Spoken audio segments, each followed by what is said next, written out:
ஒரு மனிதன் வெற்றி பெற 3 விஷயங்கள் இன்றியமையாதவை. 1, இயற்கை அவனுக்கு கொடுக்கும் நல்ல உடம்பு. 2, அவனை அரவணைத்து பாதுகாக்கக்கூடிய நல்ல குடும்பம். 3, அவனை உத்வேகப்படுத்தவும் அவனுக்கான வாய்ப்புகளை நல்கவும் நல்ல சமூகம். ஆனால் சமூகம் ஒரு பெண்ணுக்கு கொடுத்ததோ என்ன? அவள் ஒரு பெண் தானே என்ற ஏளனமான ஒரு பார்வை, பாலியல் தொல்லைகள், அதாவது விஷமத்தனமான பார்வையிலிருந்து அத்துமீறல்கள் வரை. அவள் குடும்பத்திலிருந்து அவளுக்கு கிட்டியதோ என்ன? பாதுகாப்பு என்ற பேரில் பழமைவாதம், அவளுக்கான வாய்ப்புகளை மறுப்பதும் அவளது சிறிய சிறிய ஆசைகளை கூட மறுப்பதும். இயற்கையும் செய்ததோர் சதி. ஆம், ஒரு சராசரி ஆணுக்கு இணையான உடம்பு தேகம் கொடுக்காமல் பலகீனமாக படைத்தது பெண்ணை.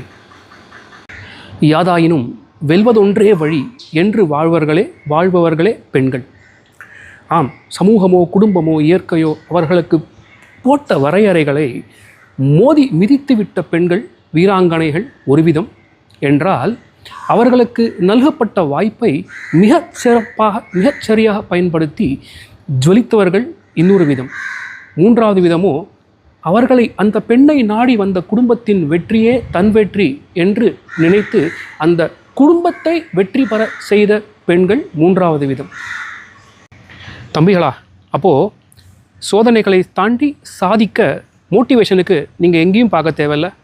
உங்களுடைய அம்மா, உங்களுடைய சகோதரி, உங்களுடைய தோழி, உங்களுக்கு திருமணமாயிருந்தால் உங்களது மனைவி அல்லது உங்களுடைய மகள், இவர்களை பாருங்கள்.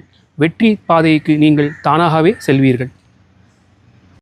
பெண்மையை போற்றுவோம். Happy women's day.